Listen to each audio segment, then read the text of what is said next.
my dad in 1980 came up with this idea that he was going to bring buffalo back to Rosebud, and he used the treaties, Religious Freedom Act, which was very new because it was 1975, but he had started the process in about 78.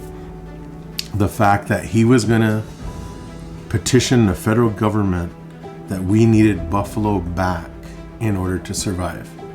And so he petitioned for them to do that under freedom of religion. And coincidentally, the strange thing is right now is he wrote it and said those are surplus property. Now, people never want to associate buffalo as property, but to the federal government and to think people like them, capitalistic mentality, it's their property.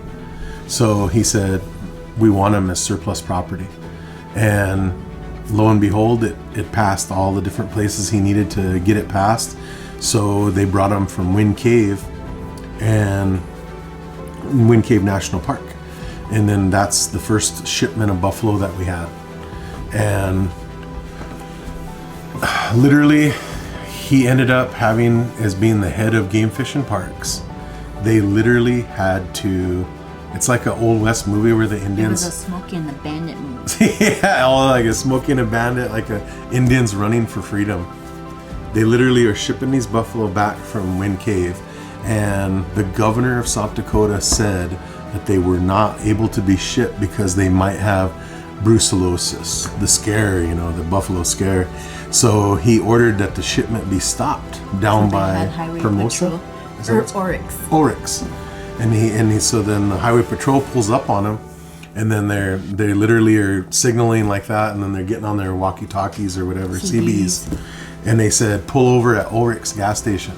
And so my dad was like, yeah, all right, we'll pull up, we'll meet you there, and they're on their CB.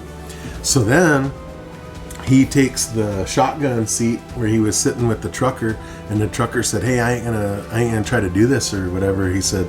And so he goes, that's all right, I'll drive. And my dad knew how to drive 18-wheelers. He had a CDL. Yeah. So he bailed in the driver's seat while they're going, and then the game warden is up front and the game warden's following behind, and the highway patrol had already headed out to the gas station or whatever that little stop is there.